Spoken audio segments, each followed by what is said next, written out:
Hello नमस्कार साथियों, example 91 में आप सभी का स्वागत है दोस्तों। चलिए आज हम लोग प्रैक्टिस सेट नंबर 4 करने जा रहे हैं दोस्तों। सेट नंबर आज का 4 है साथियों। चलिए हम लोग देखते हैं।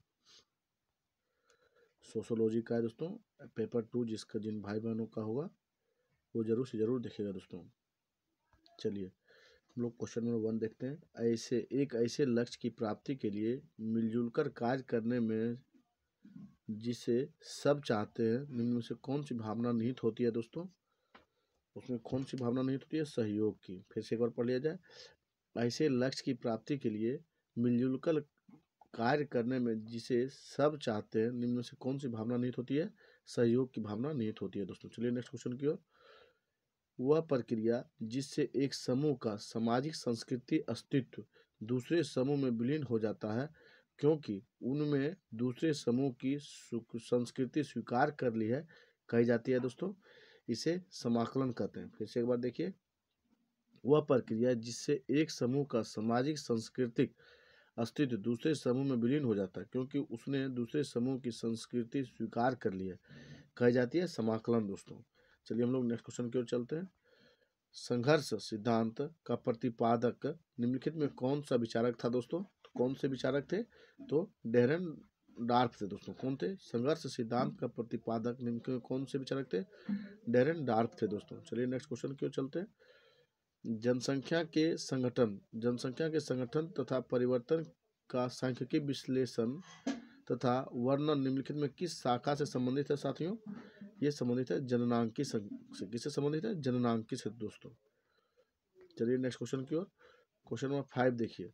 5 में दिया गया है दर्पणित व्यक्तित्व एक समाजीकरण प्रक्रिया जिसका मूलभूत अर्थ होता है दोस्तों अनुमोदन तथा निर्मोदन का सही निर्णय लेना। देखिए, दर्पणित व्यक्तित्व एक समाजीकरण प्रक्रिया है जिसका मूलभूत अर्थ होता है अनुमोदन तथा निरुमोदन का सही वर्णन करना। चलिए नेक्स्ट क्वेश्चन की ओर चलते हैं हम लोग। सत्ता का अर्थ क्या होता है साथियों? सत्ता का अर्थ होता है साथियों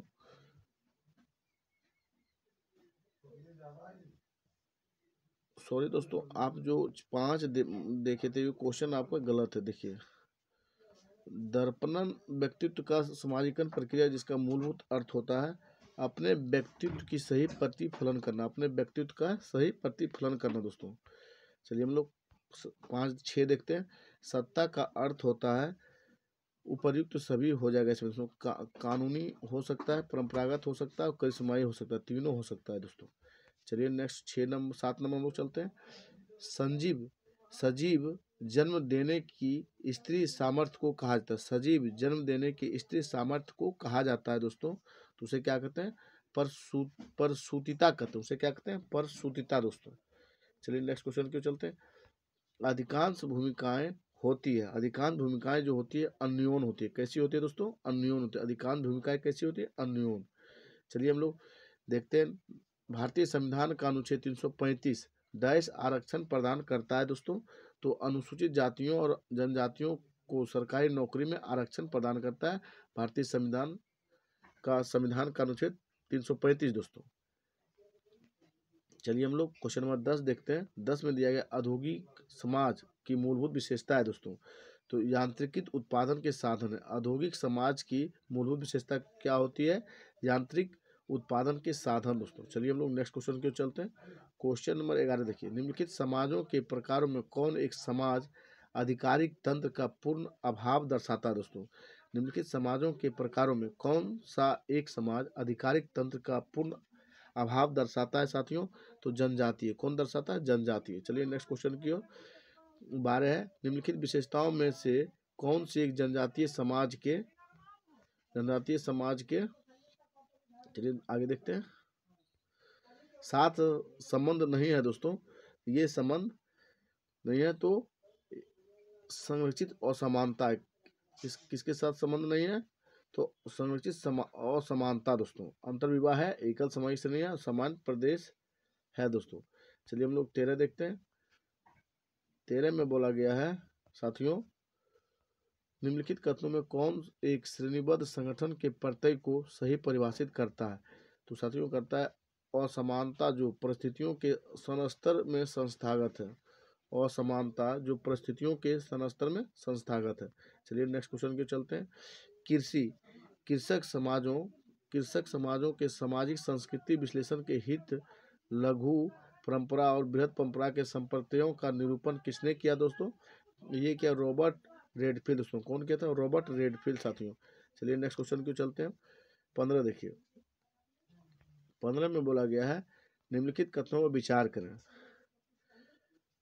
नगरीकरण के परिणाम स्वरूप कस्बों एवं नगरों में रहने वाले लोगों में वृद्धि होती है। आपका एक सही है। फिर दूसरा देखिए, नगरीकरण नगरीय केंद्रों से पास पड़ोस के पृष्ठ प्रदेश को विचारों तथा व्यवहारों को विकिरण की एक प्रक्रिया है। एक और दो सही है दोस्तों। फिर नगरीकरण के अंतर्गत लोगों का ग्रामीण आवास से नगरीय आवास तथा कृषि संबंधी कार्य से कृषि निरपेक्ष कार्य में संचलन और नगरीय प्रभाव परिस्थितियां शामिल है दोस्तों। आपका तीनों सत्य है दोस्तों। चलिए हम लोग नेक्स्ट क्वेश्चन की ओर चलते हैं। ग्रामीण तथा नगरीय समुदाय के बीच वैषम्य का उत्तम आधार निम्न में से क्या है दोस्तों? ये व्यवसायों की विविधता है। क्या है दोस्तों? व्यवसायों की विविधता है। चलिए नेक्स्ट क्वेश्चन की ओर चलते हैं। निम्नलिखित नगरों के प्रकारों में से किस एक प्रकार में उत्पादन विशेषीकरण प्रक्रिया में नहीं बल्कि उत्पादन में पाया जाता है दोस्तों? ये होगा पूर्व औद्योगिक नगर दोस्तों। चलिए नेक्स्ट क्वेश्चन की ओर। भारत में नगरीकरण औद्योगिकरण तथा पश्चिमी प्रभाव के पहले अस्तित्व में था दोस्तों। भारत में नगरीकरण क्या था? औद्योगिकरण तथा पश्चिमी प्रभाव के पहले अस्तित्व में था।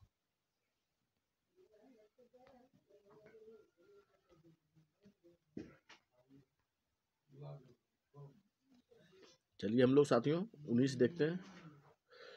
चेतना का निर्धारण सामाजिक अस्तित्व द्वारा होता है, ना कि सामाजिक अस्तित्व चेतना द्वारा। यह कथन निम्न से किसका है दोस्तों? तो कार्ल मार्क्स का। किसका है? कार्ल मार्क्स का। चेतना का निर्धारण सामाजिक अस्तित्व द्वारा होता है, ना कि सामाजिक अस्तित्व चेतना द्वारा। यह कथन किनका है? तो कार्ल मार्क्स का साथियों। चलिए नेक्स्ट क्वेश्चन की ओर। जाति परिस्थिति निर्धारित होती है। जाति परिस्थिति निर्धारित होती है दोस्तों जन्म से। किससे होती है? जन्म से। चलिए नेक्स्ट क्वेश्चन की ओर। निम्नलिखित में कौन सामाजिक अस्त्रीकरण के स्वरूप है? सामाजिक अस्त्रीकरण के स्वरूप कौन से है दोस्तों? चलिए हम लोग नेक्स्ट देखते हैं।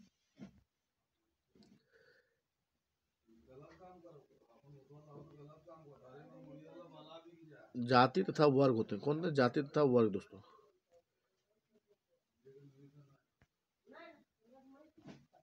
एक बहुजाति भारतीय ग्राम में एक हरिजन परिवार एक ब्राह्मण परिवार की जीवन शैली का अनुसरण करने का प्रयास करता है।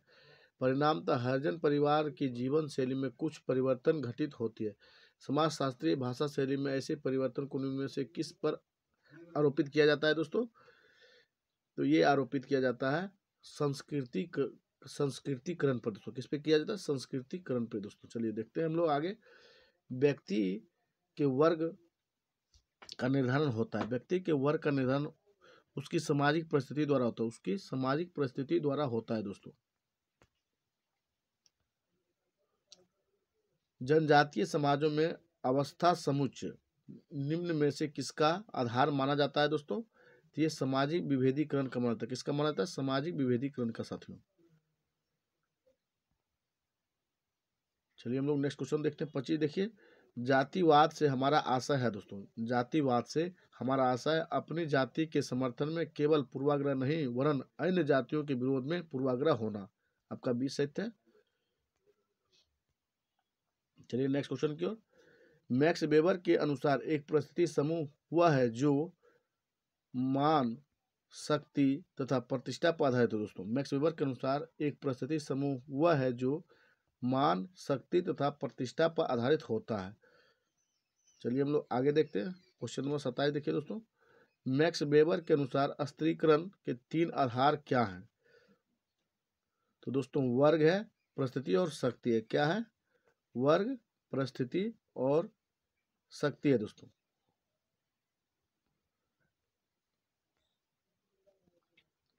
चलिए हम लोग नेक्स्ट क्वेश्चन की ओर चलते हैं।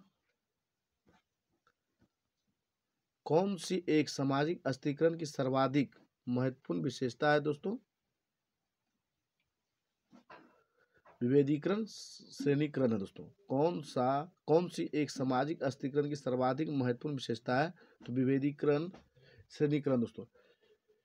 आगे चलिए हम लोग देखते हैं, समाज शास्त्र में भूमिका की अवधारणा का संबंध होता है दोस्तों। तो ये परिस्थिति के व्यवहारिक संघटक से दोस्तों। समाज शास्त्र में भूमिका की अवधारणा का संबंध होता है परिस्थिति के व्यवहारिक संघटक से दोस्तों। चलिए हम लोग नेक्स्ट क्वेश्चन देखते हैं। क्वेश्चन नंबर आपका 30 है दोस्तों। बुर्जुआ नैतिकता पाखंड और समानता और कब्जे पर आधारित थी, निम्नलिखित में कौन इस पर विश्वास नहीं करता था दोस्तों? तो ये अलेक्जेंड्रा कोलंताई विश्वास नहीं करता। कौन दोस्तों? अलेक्जेंड्रा कोलंताई। चलिए हम नेक्स्ट क्वेश्चन की ओर चलते हैं। किसने जादू को विज्ञान की जारज भगनी के रूप में कहा है दोस्तों? फ्रेजर कहा था दोस्तों। किसने जादू को विज्ञान की जारज भगनी के रूप में कहा है? फ्रेजर दोस्तों। चलिए नेक्स्ट क्वेश्चन चलते हैं। भारत में जाति व्यवस्था की उत्पत्ति निम्नलिखित में किसने माना दोस्तों? भारत में जाति व्यवस्था की उत्पत्ति निम्नलिखित में किसने माना? चलिए हम लोग देखते हैं।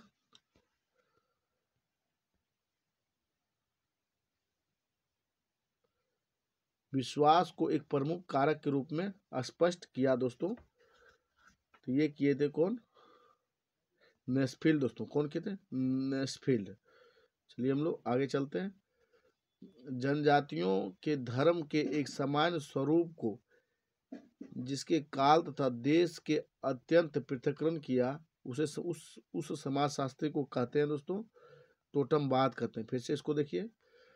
जनजातियों के धर्म के एक समान स्वरूप को जिसके काल तथा देश के अनंत पृथक्करण किया उसे उस समाजशास्त्री को कहते हैं टोटमवाद कहते हैं। चलिए हम लोग नेक्स्ट क्वेश्चन चलते हैं। कार्ल मार्क्स के अनुसार धर्म सामाजिक संस्थाओं की स्थापित व्यवस्था को समर्थन प्रदान करता है दोस्तों। सामाजिक संस्थाओं की स्थापित व्यवस्था को समर्थन प्रदान करता है। चलिए नेक्स्ट क्वेश्चन की ओर। निम्नलिखित कारकों में कौन सा एक कारक पूंजीवादी तथा समाजवादी आर्थिक अवस्था के बीच सारभूत अंतर की सर्वोत्तम पहचान है? ये उत्पादन के साधनों के स्वामित्व है दोस्तों। उत्पादन के साधनों के स्वामित्व। चलिए नेक्स्ट क्वेश्चन की ओर चलते हैं हम लोग। निम्नलिखित युक्ति मूलक वैध सत्ता से संबंधित कथन है, इनमें से कौन सा कथन सही है दोस्तों? ये आपका हो जाएगा, यह अधिकारी द्वारा ग्रहित पद निहित होता है। ये अधिकारी द्वारा ग्रहित पद निहित है दोस्तों। चलिए नेक्स्ट क्वेश्चन की ओर चलते हैं हम लोग।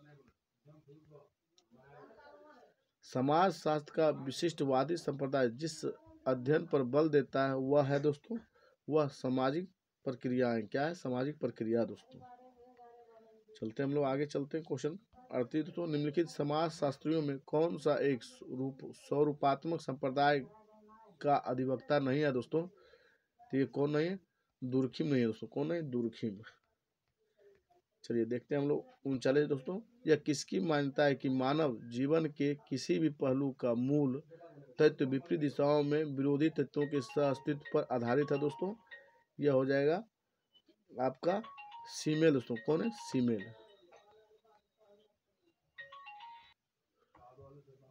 चलिए हम लोग नेक्स्ट क्वेश्चन की देखते हैं दोस्तों। 40। किसने कहा कि संस्कृति के कब्जे में मनुष्य की विशेषता निहित है दोस्तों? ये डेनी के डेविस। किसने कहा कि संस्कृति के कब्जे में मनुष्य की विशिष्टता निहित है दोस्तों? डेनी के डेविस में। चलिए नेक्स्ट क्वेश्चन की ओर चलते हैं। यह मान्यता कि समाज के सदस्यों के मध्य संबंध एवं नियमानुकूल संगठित होते हैं किसकी मान्यता है दोस्तों?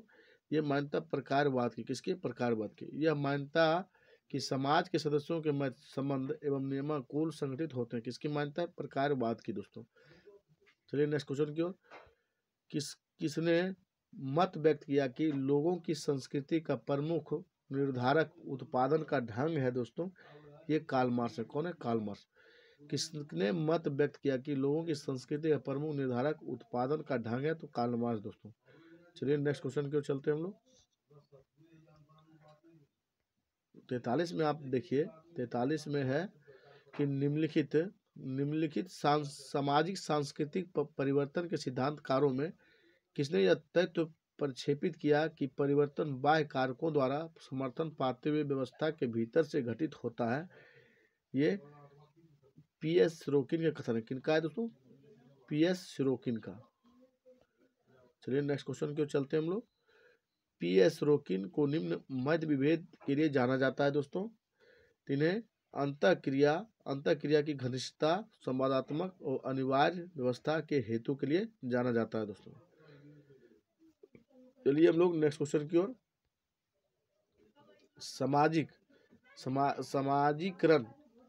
समाजीकरण के बारे में कौन सा सही कथन है दोस्तों? तो ये कथन आपका एक भूमिका की खोज की प्रक्रिया दोस्तों। समाजीकरण के बारे में कौन सा सही कथन है? एक भूमिका की खोज की प्रक्रिया है दोस्तों। निम्नलिखित में कौन से कार्य किसी सामाजिक व्यवस्था को बनाए रखने हेतु टोलकोट पार्सन्स के अनुसार आवश्यक है दोस्तों? ये हो जाएगा साथियों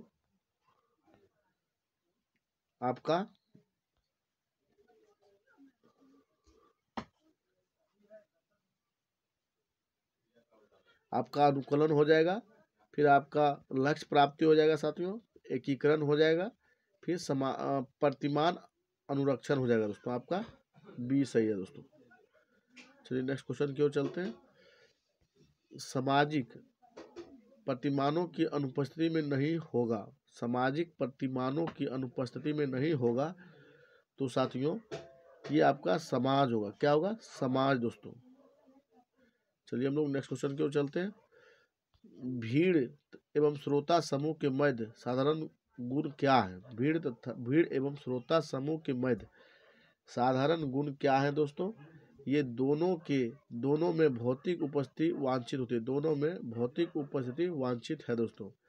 चलिए नेक्स्ट क्वेश्चन की ओर चलते हैं। सामाजिक संस्थाएं सामान्य इच्छाओं द्वारा संस्थापित संगठित मानव संबंधों की पूंज है। कहा गया है दोस्तों ये रोस द्वारा। किसके द्वारा? ये रोस द्वारा दोस्तों। आर के मर्टन के अनुसार भूमिका पुंज है तो ये किसी विशेष सामाजिक परिस्थिति से संबंधित सहचारी भूमिकाओं पुंज है दोस्तों। आर के मर्टन के अनुसार भूमिका पुंज क्या है? किसी विशेष सामाजिक परिस्थिति से भूमिहित संबंधित सहचारी भूमिका पुंज है दोस्तों। चलिए 51 नंबर देखते हैं। सामाजिक परिवर्तनशीलता के लिए कौन सा कारक उत्तरदायी नहीं है दोस्तों? ये व्यक्ति के भूमिका पर है दोस्तों। सामाजिक परिवर्तन के लिए कौन सा कारक उत्तरदायी नहीं है? तो व्यक्ति की भूमिका पे दोस्तों।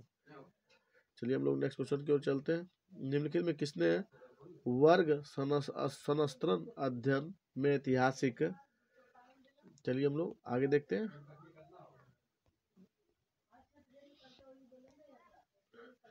ऐतिहासिक द्वंद्वात्मक उपागम का प्रयोग किया है दोस्तों। ये किया है आर के मुखर्जी दोस्तों। कौन के थे? आर के मुखर्जी। चलिए हम लोग आगे देखते हैं। मैक्स वेबर ने भारतीय जाति की विशेषता बताई दोस्तों।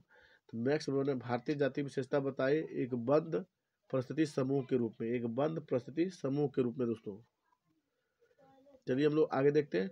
ल्यूडिमा ने अपने होमो हायरार्किस जिस सिद्धांत का प्रतिपादन किया हुआ है वह संपूरकता, पृथकता और संरचनात्मक सिद्धांत है दोस्तों। ल्यूडिमा ने अपने होमो हायरार्किस जिस सिद्धांत का प्रतिपादन किया हुआ है संपूरकता, पृथकता पर संरचनात्मक सिद्धांत दोस्तों।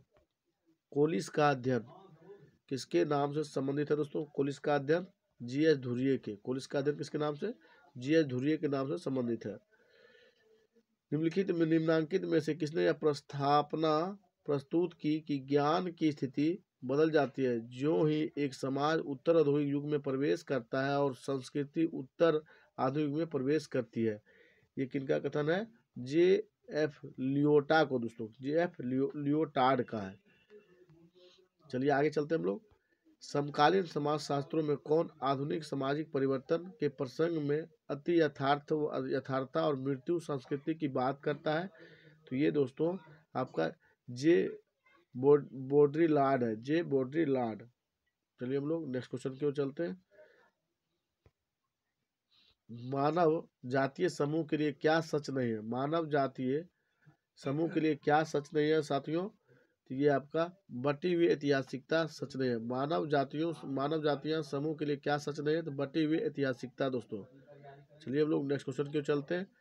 निम्नलिखित में से किसने सर्वप्रथम अब आर्थिक निम्नलिखित में किसने सर्वप्रथम आर्थिक विनिमय और सामाजिक विनिमय के बीच स्पष्ट विभेद किया है? ये बी मोलोनोवस्की है दोस्तों। कौन है? बी मोलोनोवस्की दोस्तों। चलिए हम लोग आगे चलते हैं। 60 देखिए, कौन सामाजिक डार्विनवाद में विश्वास करता है? तो विकासवादी दोस्तों। डार्विनवाद सामाजिक डार्विनवाद में विश्वास करता है तो विकासवादी दोस्तों। चलिए नेक्स्ट क्वेश्चन की ओर। किसने अभिव्यक्तिशील क्रिया के सिद्धांत को प्रतिपादित किया है? तो ये जे हेबरमास के दोस्तों। अभिव्यक्तिशील क्रिया के सिद्धांत को प्रतिपादित किया जे हेबरमास दोस्तों। चलिए, समाजों के प्रकारों की विवेचना में किसने युद्ध प्रिय समाज शब्द का प्रयोग किया है? ये स्पेंसर है दोस्तों। किसने समाजों के प्रकारों की विवेचना में किसने युद्ध प्रिय समाज शब्द का प्रयोग किया? स्पेंसर दोस्तों। चलिए हम लोग आगे चलते हैं। निम्नलिखित में कौन सा कथन सामाजिक समूह का अर्थबोध कराता है दोस्तों? ये कराता है सामाजिक संबंधों में बंधे हुए कुछ व्यक्ति। कौन सा कथन सामाजिक समूह के अर्थबोध कराता है? सामाजिक संबंधों में बांधे कुछ व्यक्ति दोस्तों। चलिए हम लोग 64 देखते हैं। कौन सा लक्षण प्रजाति का बोध कराता है? प्रजाति का बोध अनुवांशिक गुण कराता है। अनुवांशिकता गुण दोस्तों प्रजाति का बोध कराता है। चलिए हम लोग नेक्स्ट क्वेश्चन की ओर चलते हैं। 65 देखिए, निम्नलिखित कथनों में कौन संस्कृति के अर्थ का बोध कराता है? संस्कृति के अर्थ का बोध जो कराता है वो दोस्तों आपका हो जाएगा भौतिक और अभौतिक कृतियों की समग्रता दोस्तों। चलिए नेक्स्ट क्वेश्चन की ओर। कौन द्वितीयक समूह से संबंधित है दोस्तों? द्वितीयक समूह से संबंधित जो है एक मनोरंजन क्लब द्वितीयक समूह से संबंधित है। प्राथमिक से एक पड़ोस स्कूल एक परिवार दोस्तों प्राथमिक समूह के है दोस्तों। कौन सा सुमिलित जोड़ा नहीं है? सही सुमिलित नहीं है दोस्तों। तो कौन सुमिलित जो पहले सही है उसको देखते हैं। एक्टिव सोसाइटी एट जियानी सही है दोस्तों। फिर द सिटी मैक्स वेबर ये भी सही है। आपका क्रेडेंशियल सोसाइटी स्पेंसर ये गलत है। और फिलोसफी सोसाइटी सीमेल ये भी सही है दोस्तों। तो इसमें क्या होगा ये जानिए। इसमें मैक्स वेबर होगा। तो एक्टिव सोसाइटी क्रेडेंशियल सोसाइटी के लेखक रेडन कॉलिंस थे। कौन थे दोस्तों? रेडियल कॉलिंस थे। रेडनल कॉलिंस थे। चलिए हम लोग आगे चलते हैं। 68 देखिए, 68 में है 4 प्रकार के सरल अर्थव्यवस्था दी गई है। उन्हें सही उद्भव क्रम में रखें तथा क्रम में वे आविर्भूत हुई। तो देखिए आपका हो जाएगा आखेट, फिर हो जाएगा चरवाहा, फिर आपका झूम, फिर आपका कुटीर दोस्तों। आपका 2 1 और 4 और 3 दोस्तों। पहले आएगा आखेट, फिर आएगा आपका चरवाहा, तब आएगा दोस्तों झूम के बाद आएगा कुटीर। चलिए हम लोग नेक्स्ट क्वेश्चन के चलते हैं। कौन सा जोड़ा सही सुमिलित नहीं है पूछा गया। जो पहले सुमिलित है उसको देख लेते हैं हम लोग। सुमिलित है आपका जो पहले देखिए उत्तर औद्योगिकवाद डेनियल ये आपका सही है दोस्तों। और विलासी वर्ग वेलन ये भी आपका सही है। संदर्भ समूह मर्टन ये भी सही है। लेकिन पवित्र निरपेक्ष दूरखिम ये गलत है दोस्तों। पवित्र की अवधारणा जबकि हार्वर्ड ब्रेकर ने दिया। कौन दिया? तो हार्वर्ड ब्रेकर दिया था पवित्र निरपेक्ष की। चलिए नेक्स्ट क्वेश्चन की ओर हम लोग चलते हैं। क्वेश्चन नंबर 70 देखिए, कौन सा सही सुमिलित नहीं है पूछा गया। तो जो सही है उसको देखते हैं। उद्योगवाद आपका प्रौद्योगिकी प्राथमिकता सही है। नगरीयता सामाजिक विजातीयता ये भी सही है। और उपभोक्तावाद वस्तु ये भी सही है दोस्तों। लेकिन पूंजीवाद आपका सामंतवाद ये गलत है। इसमें होगा आपका पूंजीवाद वर्ग की प्रधानता और समानता पर बल प्रदान करता है। धनी और धनी गरीब और अधिक गरीब होने लगता है। पूंजीवाद जो है पूंजीपति वर्ग के लिए है। आपका इसमें गलत जो है सी है दोस्तों। चलिए हम लोग आगे देखते हैं। निम्नलिखित 4 प्रकार की सामाजिक व्यवस्थाएं हैं। इन्हें सभी उद्भव क्रम में रखिए और जिसमें वे आविर्भूत हुए हैं। चलिए हम लोग देखते हैं।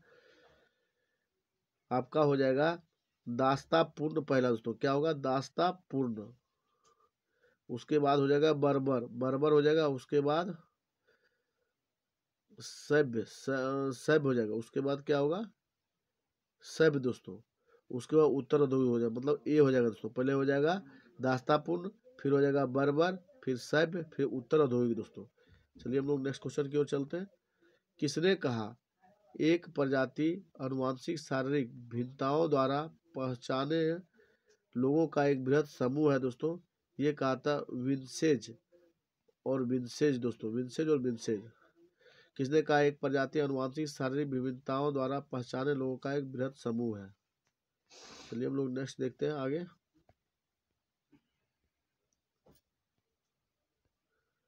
हर्बर्ट रिजले ने भारत में प्रजातियों का विभाजन किया।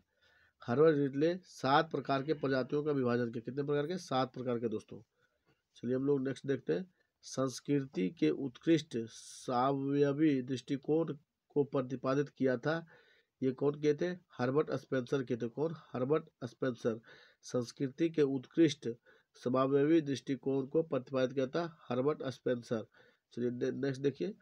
निम्नलिखित अर्थव्यवस्थाओं में से कौन उत्तर औद्योगिक अर्थव्यवस्था से संबंधित है दोस्तों? ये संबंधित है सेवा अर्थव्यवस्था। किससे? सेवा अर्थव्यवस्था से। चलिए नेक्स्ट क्वेश्चन की ओर। निम्नलिखित में से जनजाति उत्तर पूर्व भारत से संबंधित नहीं है। कौन सी जनजाति उत्तर पूर्वी भारत से संबंधित नहीं है? तो ये आपका खस जो है उत्तर पूर्वी भारत से संबंधित नहीं है दोस्तों। खस जनजाति उत्तराखंड में पाई जाती है, जबकि नागा, बोडो, कुकी उत्तर पूर्वी भारत की जनजाति है दोस्तों। चलिए हम लोग आगे चलते हैं। आगे क्या है? ग्रामीण समाज संबंधित निम्न कथनों का सही चिन्हित कीजिए। तो ग्रामीण समाज एक सामाजिक समूह या वर्ग से निरंतर बदलाव नहीं होता है दोस्तों। एक सामाजिक समूह वर्ग से निरंतर बदलाव नहीं होता है। चलिए नेक्स्ट क्वेश्चन चलते हैं। निम्नलिखित कथनों पर विचार करना है। ग्रामीण, जनजातीय, उत्तर औद्योगिक, औद्योगिक। तो आपका क्या है? लगातार दोस्तों ग्रामीण है, जनजातीय, उत्तर औद्योगिक और औद्योगिक है दोस्तों। किसने समाजों का वर्गीकरण सरल मिश्रित और दोहरे मिश्रित और तीसरे मिश्रित के रूप में किया है दोस्तों? ये हो जाएगा हर्बर्ट स्पेंसर दोस्तों। किसने समाजों का वर्गीकरण सरल मिश्रित, दोहरे मिश्रित और तिहरे मिश्रित के रूप में किया? हर्बर्ट स्पेंसर दोस्तों। चलिए आगे देखते हैं 80 नंबर। निम्नलिखित संगठनों में कौन प्रतिस्पर्धा और संघर्ष पर आधारित होता है दोस्तों? कौन निम्नलिखित संगठनों में कौन प्रतिस्पर्धा और संघर्ष पर आधारित है? तो ये आपका हो जाएगा एक औद्योगिक संगठन है। कौन सा? एक औद्योगिक संगठन दोस्तों। चलिए नेक्स्ट क्वेश्चन की ओर। वह प्रक्रिया जिसमें दो समूह अपनी संस्कृतियों को इस प्रकार मिश्रित करती है ताकि वे एक जगह एक हो जाए, उसे कहा जाता है, उसे क्या कहते हैं? उसे आत्मसातकरण कहते हैं। वह प्रक्रिया जिसमें दो समूह अपनी संस्कृतियों को इस प्रकार मिश्रित करते हैं ताकि वे एक हो जाए, उसे कहते हैं आत्मसातकरण दोस्तों। कौन एक संस्था का अर्थबोध कराता है दोस्तों? संस्था का जो अर्थबोध कराता है वो आपका कार्य प्रणाली के प्रस्थापित स्वरूप एवं दशाएं दोस्तों।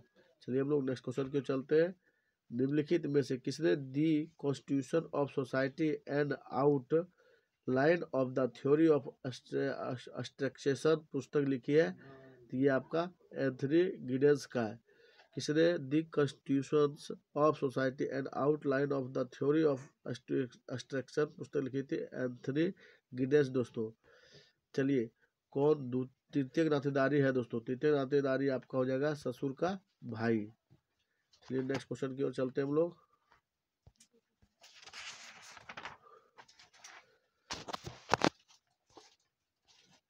भारतीय समाज शास्त्रियों में किसने जाति व्यवस्था का अध्ययन कर यह उच्चारित किया कि भारत में जाति झुंड इंडो आर्यन संस्कृति की ब्राह्मणी संतान है, जिसका पालन पोषण गंगा यमुना के मैदान में हुआ और इसके उपरांत यह देश के अन्य भागों में स्थानांतरित हुई है।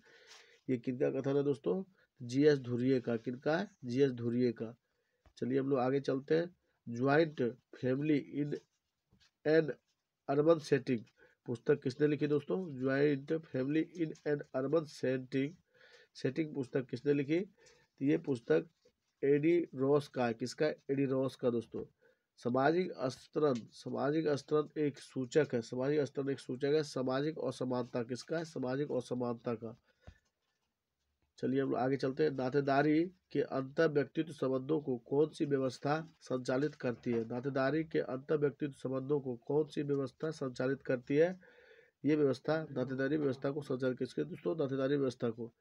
चलिए हम लोग आगे देखते हैं। भारत में सामाजिक परिवर्तन के संदर्भ में जाति को एक सांस्कृतिक कोटि के रूप में किसने वर्णित किया है? ये वर्णित किया है एम.एन. श्रीनिवास दोस्तों। भारत में सामाजिक परिवर्तन के संदर्भ में जाति को एक सांस्कृतिक कोटि के रूप में किसने वर्णित किया है? एम.एन. श्रीनिवास। निम्नलिखित में किसने स्त्रीकरण के प्रकार्यात्मक सिद्धांत को स्थापित और समानता के रूप में व्यक्त किया है? ये किया है डेविस व मूर ने दोस्तों। किसने स्त्रीकरण के प्रकार्यात्मक सिद्धांत को स्थापित और समानता के रूप में व्यक्त किया है? तो डेविस एवं मूर दोस्तों। चलिए हम लोग आगे देखते हैं। 91 देखिए, 91 में दिया गया है कौन सा सही सुमेलित है? तो आपका सी है, परिवार और औपचारिक नियंत्रण है दोस्तों। कौन सा है? परिवार एक औपचारिक नियंत्रण है। चलिए हम लोग आगे चलते हैं। एनओवी के लक्षण, एनओवी के लक्षणों के संदर्भ में निम्नलिखित में से कौन इससे संबंधित नहीं है दोस्तों? ये आपका निद्राहीनता है। कौन संबंधित है? निद्राहीनता दोस्तों। चलिए हम लोग आगे चलते हैं। निम्नांकित सिद्धांतकारों में कौन अपराध के अध्ययन से संबंधित नहीं है? निम्नांकित सिद्धांतकारों में कौन अपराध के अध्ययन से संबंधित नहीं है दोस्तों? तो ये आपका जो संबंधित नहीं है ये कोजर एवं रोजनबर्ग है। कौन है? कोजर एवं रोजनबर्ग दोस्तों। चलिए हम लोग आगे देखते हैं। निम्न में से किसने समूहों को प्रति सामाजिक और एवं असामाजिक वर्गों में वर्गीकृत किया है? ये क्या है? जॉर्ज हेसल दोस्तों। कौन किया? George hassle. चलिए हम लोग नेक्स्ट देखते हैं। समस्याएं और प्रकृति दोस्तों। समस्याएं और प्रकृति। चलिए देखते हैं।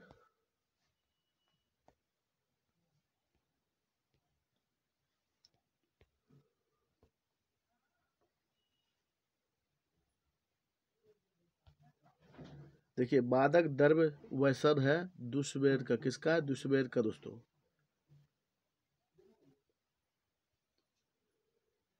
और जातिवाद है केवल अपनी जाति हेतु वफादारी के रूप में। जातिवाद किसका है? केवल अपनी जाति हेतु वफादारी। एड्स जो है HIV पॉजिटिव है दोस्तों। और क्षेत्रवाद अपने क्षेत्र मात्र के लिए भक्ति भाव है। अपने क्षेत्र मात्र के लिए भक्ति भाव ना दोस्तों। चलिए हम लोग आगे चलते हैं। निम्नलिखित में से किस समाजशास्त्री ने भारत में क्षेत्रीय आयामों पर विस्तृत रूप से लिखा है दोस्तों? किस समाजशास्त्री ने भारत में क्षेत्रीय आयामों पर विस्तृत रूप से लिखा है? तो दोस्तों SC दुबे। कौन लिखे? SC दुबे दोस्तों।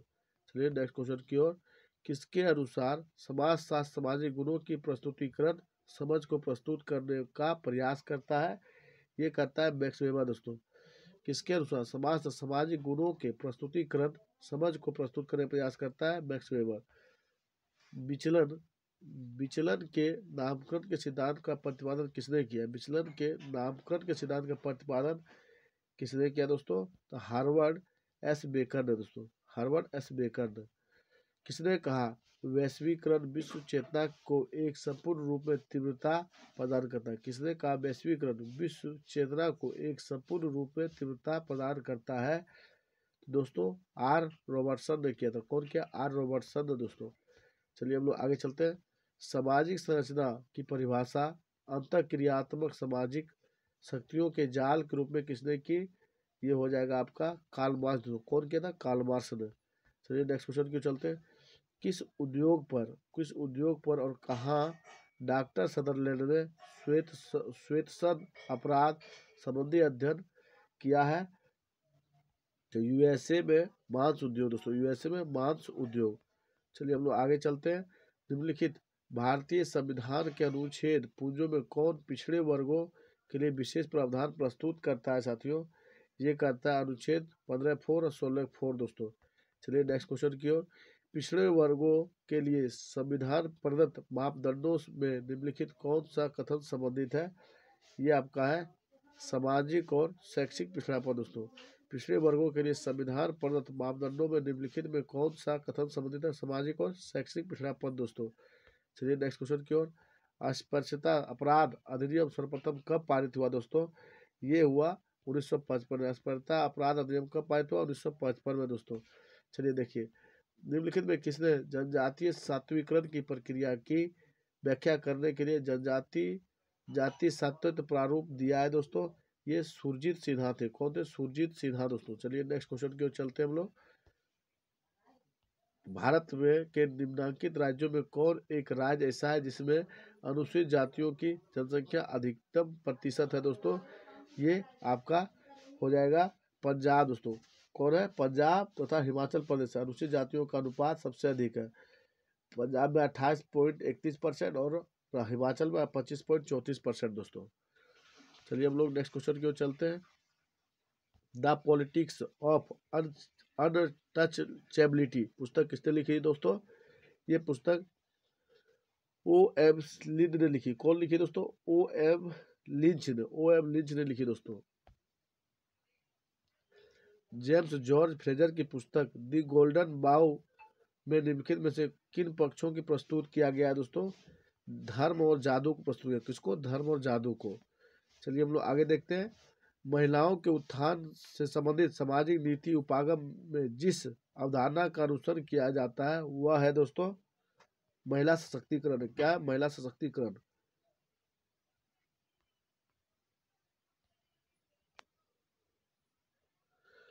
चलिए क्वेश्चन नंबर 10 देखिए दोस्तों, 110। भारत में प्रथम पिछड़े वर्ग आयोग के अध्यक्ष कौन थे दोस्तों? ये कौन थे? काका कालेकर थे दोस्तों। कौन थे? काका कालेकर थे दोस्तों। 1953 में पिछड़ा वर्ग आयोग आया था पहला दोस्तों। चलिए 111 देखते हैं। कौन सा कथन दबाव समूह के अर्थ बोध कराता है? दूसरों की क्रियाओं को नियंत्रित करने हेतु प्रभाव डालने वाला समूह दबाव समूह कहलाता है। चलिए हम लोग 112 देखते हैं। दबाव समूह के बहुलकवादी सिद्धांत के प्रतिपादन निम्नलिखित में से किसने किया दोस्तों? ये किया था रॉबर्ट डाहल दोस्तों। कौन किए थे? Robert Dahl. चलिए हम लोग आगे चलते हैं। भारत में पश्चिमीकरण की प्रक्रिया को किस अवधारणा से स्पष्ट किया जा सकता है? तो ये पर संस्कृति ग्रहण से स्पष्ट किया जाता है। भारत में पश्चिमीकरण की प्रक्रिया को किस अवधारणा से स्पष्ट किया जा सकता है? पर संस्कृति ग्रहण से दोस्तों। किसने? कौन ग्रामीण और नगरीय समाज को मौलिक अंतर स्थापित करता है दोस्तों? ये व्यावसायिक भिन्नता। कौन करता है? व्यावसायिक भिन्नता दोस्तों। चलिए हम लोग 115 देखते हैं। किस समाजशास्त्री ने औपचारिक तार्किकता के लोह पिंजरे की व्याख्या की दोस्तों? ये व्याख्या मैक्स वेबर ने की दोस्तों। फिर से पढ़िए। निम्नलिखित किस समाजशास्त्री ने औपचारिक तार्किकता के लोह पिंजरे की व्याख्या की? मैक्स वेबर ने दोस्तों। भारतीय संविधान की 6ठी अनुसूची के प्रावधान संबंधित है दोस्तों। ये उत्तर पूर्व भारत में जनजातीय क्षेत्रों प्रशासन की सहायता से संबंधित है दोस्तों। दी पावर इलीट पुस्तक किसने लिखा दोस्तों? ये पुस्तक लिखने वाले कौन थे? इसके लेखक थे सी राइट्स मिल्स दोस्तों। कौन थे? सी राइट्स मिल। चलिए हम लोग आगे देखते हैं। समाज एवं उसके पर्यावरण के मध्य संबंधों के अध्ययन को कहा जाता है, उसे कहते हैं पारिस्थितिकी विज्ञान। उसे क्या कहते हैं? पारिस्थितिकी विज्ञान दोस्तों। चलिए हम लोग आगे देखते हैं। निम्नलिखित पुस्तकों में किसने एस.सी. कूले को प्राथमिक समूहों की अवधारणा का उल्लेख किया जो अभिलक्षित करती है घनिष्ठ आमने सामने के संबंध? तो दोस्तों ये हो जाएगा सामाजिक संगठन। क्या होगा? सामाजिक संगठन। चलिए हम लोग आगे देखते हैं। जैविकीय पिता और सामाजिक पिता के बीच पृथक्करण पाए जाने वाले परिवार को कहा जाता है दोस्तों बहुपति। क्या कहा जाता है? बहुपति। चलिए नेक्स्ट क्वेश्चन की ओर। ये जिस विवाह में एक उच्च जाति की स्त्री निम्न जाति के पुरुष से विवाह करती है उसे कहा जाता है दोस्तों अनुलोम। उसे कहते हैं प्रतिलोम विवाह दोस्तों। उसे क्या कहते हैं? प्रतिलोम विवाह। मुस्लिम विधि के अनुसार मेहर क्या है दोस्तों? मुस्लिम विधि के अनुसार वधु शुल्क है जो विवाह के समय लिया जाता है। वधु शुल्क है दोस्तों। चलिए हम लोग आगे चलते हैं। सोरेट की निम्नलिखित परिभाषा में कौन सा सही है? सोरेट का जो निम्नलिखित परिभाषा है दोस्तों, मृत स्त्री की भगनी से विवाह करने की प्रथा को कहते हैं सोरेट दोस्तों। मृत पत्नी की भगनी से विवाह करने की प्रथा को सोरेट कहते हैं दोस्तों। चलिए देखते हैं हम लोग आगे। निम्नलिखित युगों में कौन एक समरक्त स्वजनों का दृष्टांत नहीं है? तो दोस्तों ये पति पत्नी का स्वजन समरक्त स्वजनों का दृष्टांत नहीं है दोस्तों। 125 देखिए, एक व्यक्ति के लिए उसका दत्तक पुत्र है दोस्तों। एक व्यक्ति के लिए उसका दत्तक पुत्र है, ना तो एक वैवाहिक स्वजन और ना एक समरक्त स्वजन है दोस्तों। चलिए वीडियो स्टॉप करते हैं। धन्यवाद दोस्तों।